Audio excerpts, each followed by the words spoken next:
Pai, do Filho e do Espírito Santo. Amém.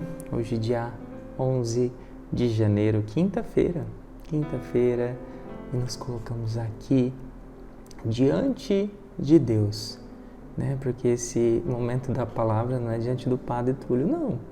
É diante de Deus, né? Todas as vezes que duas ou mais pessoas estão reunidos em oração, né? Ali Deus se faz presente, Deus se manifesta. Se você está iniciando o seu dia com esse programa, né, então que as bênçãos de Deus sejam derramadas aí nesse novo dia. Né? Se você está finalizando, agradeça a Deus. Se é no meio do dia que você está assistindo, teve um tempinho, que bom. Né? É o teu tempo com Deus agora. E esse Deus que te ama, fala com você através do Evangelho de São Marcos, capítulo 1, versículos de 40 a 45. Naquele tempo, um leproso chegou perto de Jesus e de joelhos pediu: "Se queres, tens o poder de curar-me." Jesus, cheio de compaixão, estendeu a mão, tocou nele e disse: "Eu quero, fica curado." No mesmo instante, a lepra desapareceu e ele ficou curado. Então Jesus o mandou logo embora, falando com firmeza: "Não contes nada disso a ninguém. Vai, mostra-te ao sacerdote e oferece pela tua purificação o que Moisés ordenou como prova para eles." Ele foi e começou a contar e a divulgar muito o fato. Por isso, Jesus não podia mais entrar publicamente numa cidade. Ficava fora, em lugares desertos, e de toda parte vinham procurá-lo. Palavra da salvação, glória a vós, Senhor. Eu sou apaixonado nessa passagem bíblica.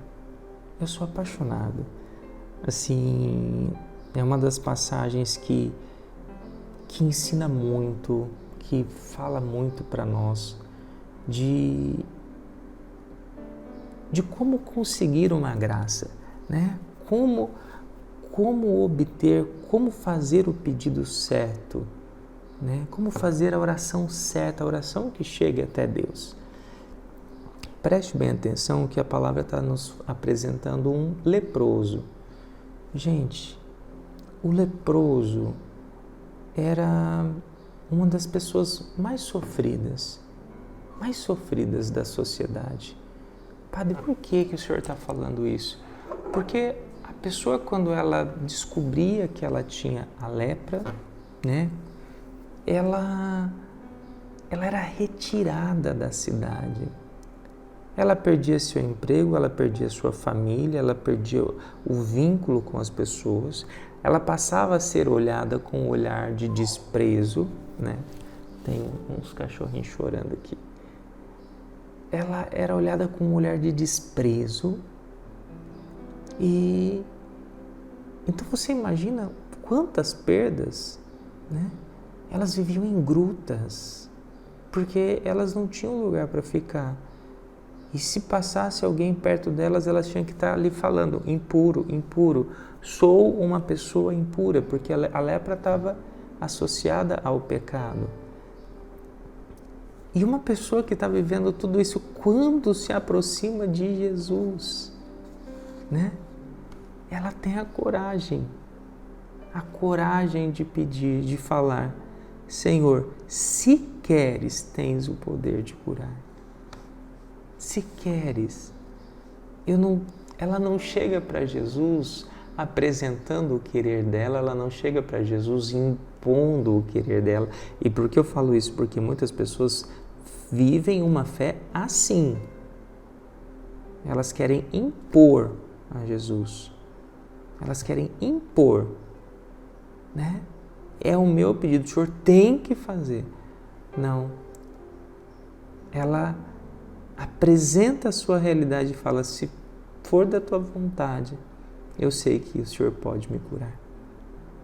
Eu sei que o Senhor tem o poder de me curar. Então, ela consegue respeitar a vontade de Deus e, ao mesmo tempo, ela tem fé no poder de Deus. Entende? Por que essa passagem é belíssima? Porque ela nos ensina uma continência. Ela nos ensina ali a conseguirmos confiar, não é a vontade que deve reinar, é a vontade de Deus, né? E por fim, Jesus, cheio de compaixão, estende a mão e toca nele. O leproso, ele não podia ser tocado. Imagina quantos anos que aquele leproso não sabia o que era um toque, né?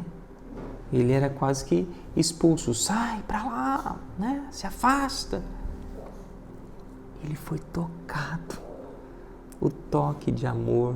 Esse Jesus que toca as nossas feridas. E hoje está dizendo para você, eu toco as suas feridas. E eu quero sim te curar, te libertar da sua dor. Naquele momento, a lepra desapareceu e ele ficou curado. E Jesus, ele pede para não contar nada a ninguém. Por quê? Porque Jesus não é espetaculoso.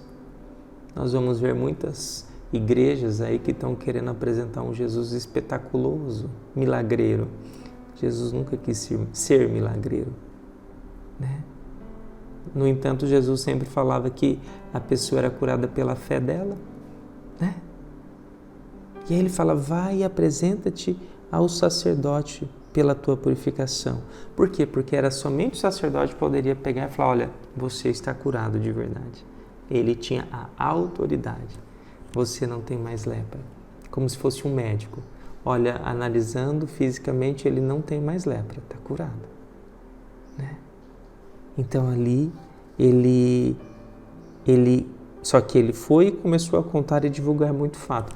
Meu irmão, como a gente consegue esconder as graças de Deus? Nós tivemos o ano passado as maravilhas de Deus em minha vida, que era para ser um mês.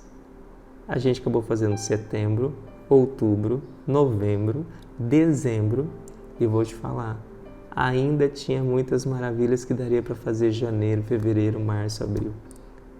Porque quando a gente recebe uma graça, a gente quer falar. E que bom que a gente quer falar, porque o testemunho arrasta. Eu preciso mostrar esse Deus que faz milagres. Mas olha, o caminho do milagre é deixar que a vontade de Deus seja feita, né? Faça a sua oração bem feita. Não imponha nada a Deus. O Senhor tem que fazer isso. Senhor, eu sei que o Senhor tem o poder de fazer isso, se o Senhor quiser. É a tua vontade e eu respeito. Pai nosso que estais nos céus, santificado seja o vosso nome, venha a nós o vosso reino, seja feita a vossa vontade, assim na terra como no céu. O pão nosso de cada dia nos dai hoje, perdoai as nossas ofensas, assim como nós perdoamos a quem nos tem ofendido, e não nos deixeis cair em tentação, mas livrai-nos do mal. Amém. Que Deus Todo-Poderoso te abençoe, Pai, Filho e Espírito Santo. Amém.